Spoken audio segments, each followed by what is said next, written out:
ఐబొమ్మ రవి వ్యవహారం రోజు రోజుకి మరింత సంచలనంగా మారుతుంది. ఐబొమ్మ రవి కస్టడీ రిపోర్టులో కీలక విషయాలు వెలుగులోకి వచ్చాయి. పోలీసులు చేపట్టిన లోతైన దర్యాప్తులో అతడి అక్రమ కార్యకలాపాల చిట్టా ఒక్కొక్కటిగా బయటపడుతుంది. 12 రోజుల కస్టడీ రిపోర్టుని పోలీసులు కోర్టుకు సమర్పించారు. 2 రకాలుగా సినిమాలను కొనుగోలు చేశారు. కేవలం 3 ఏళ్ల వ్యవధిలోనే ఐబొమ్మ రవి సుమారు 13 కోట్ల వరకు సంపాదించినట్లు అధికారులు గుర్తించారు. ఈ ఆదాయంలో దాదాపు 10 కోట్లను పూర్తిగా విలాసవంతమైన జీవనశైలికే ఖర్చు చేసినట్లు పోలీసుల విచారణలో తేలింది. ఖరీదైన పబ్లు, 5 స్టార్ హోటళ్లు, లగ్జరీ ప్రయాణాలు, ఇలా హైఫై లైఫ్ గడపడమే అతడి ప్రధాన లక్ష్యంగా మారిందని అధికారులు చెబుతున్నారు. ప్రస్తుతం రవి బ్యాంకు ఖాతాలో ఉన్న సుమారు 3 కోట్లను పోలీసులు ఫ్రీజ్ చేశారు.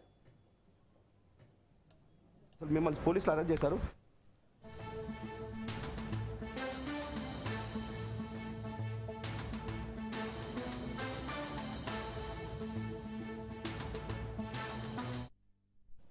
ఐబొమ్మ రవికి పైరసీపై ఆసక్తి ఇప్పటిది కాదు.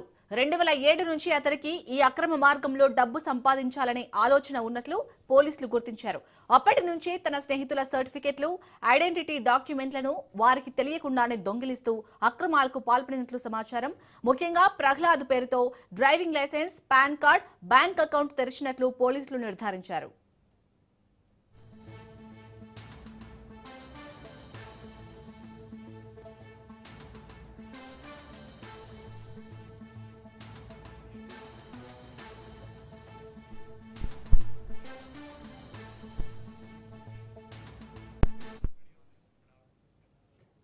ఇక ఐబొమ్మ రవి కస్టడీ రిపోర్ట్ కి సంబంధించి పూర్తి డీటెయిల్స్ ని మా క్రైమ్ బ్యూరో చీఫ్ మధు అందిస్తారు. మధు, రవి ఏదైతుందో విచారించినటువంటి పోలీసులు కొంత ఇన్ఫర్మేషన్ అయితే రాబట్టారు.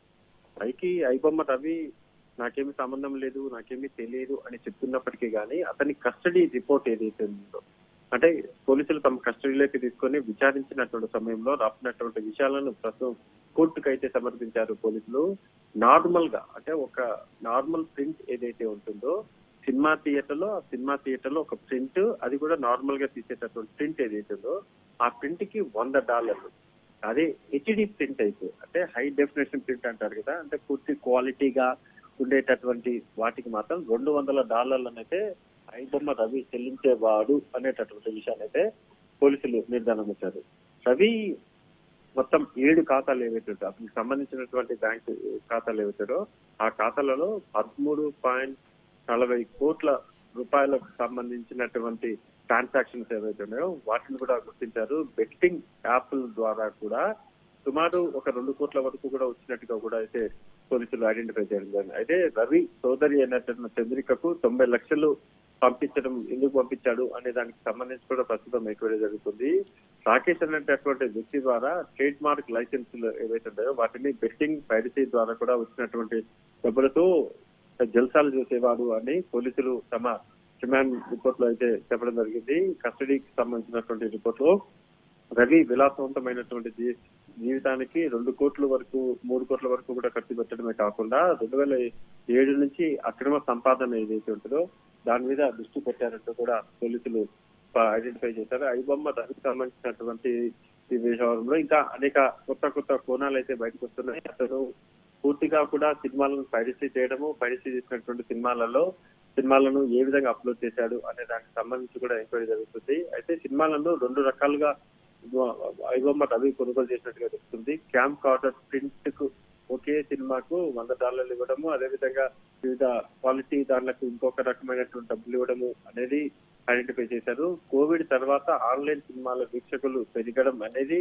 తనకి బాగా కలిసి వచ్చింది అనేది చెప్పచ్చు. ఎందుకంటే కోవిడ్ తర్వాత ఆన్లైన్ లో సినిమాలు చూసే వారి సంఖ్య పెరిగిపోవడంతో ఇంకా రవి ఐబొమ్మలో అనేక సినిమాలను అయితే అప్లోడ్ చేస్తూ వచ్చాడు. అయితే కోవిడ్ అనంతరం తన వ్యాపారం భారీగా పెరిగిందని విచారణలో ప్రస్తుతం ఐబొమ్మ రవి అయితే వెల్లడించారు. అయితే రవికి సంబంధించినటువంటి మొత్తం ట్రాన్సాక్షన్స్, మనీ లాండరింగ్ కావచ్చు, మనీకి సంబంధించినటువంటి వ్యవహారాలు కావచ్చు, వాటన్నిటి మీద కూడా ప్రస్తుతం ఎంక్వైరీ జరుగుతుంది. కూకట్పల్లిలో ఉన్నటువంటి ఉషా ముల్లపూడి సమీపంలో ఇతను ఒక కార్యాలయాన్ని కూడా ఏర్పాటు చేశాడు. అదేవిధంగా పైరసీ కోసం 10 మందిని ఏకంగా 10 మందిని ఇతను నియమించుకొని మొత్తం ఈ కార్యకలాపాలన్నీ కూడా జరపడం జరిగింది. అయితే రాకేష్ అనేటటువంటి విదేశీయుడి ద్వారా కూడా ట్రేడ్ మార్క్ లైసెన్సులు అతను తీసుకోవడము, ఆ మొత్తం వ్యవహారాలన్నీ కూడా జరపడం అనేది ఇప్పుడు చాలా కీలకంగా మారింది. ఆల్మోస్ట్ రవికి సంబంధించినటువంటి అన్ని డీటెయిల్స్ బయటకు తీశారు. రవి ఏ విధంగా సినిమాలను పైరసీ చేసేవాడు, పైరసీ కాకుండా బెట్టింగ్ యాప్స్ ఏ విధంగా నిర్మించాడు అనే దానికి సంబంధించి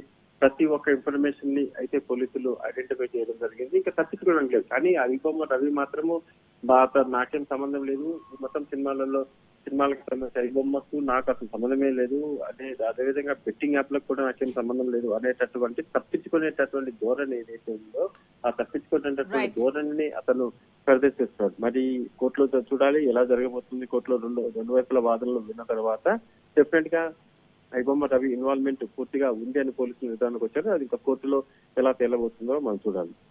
రైట్, థ్యాంక్ యూ మధు. సంబంధించి మొత్తం జరుగుతున్న ఇష్యూకి సంబంధించి మీరు ఏం చెప్తారు? ఇప్పటివరకు మొత్తం పైరసీ చేశారని చెప్తున్నారు. దాదాపు 4 మీరు ఏం చేశారు? మీ రోల్ ఏంటి చెప్పండి.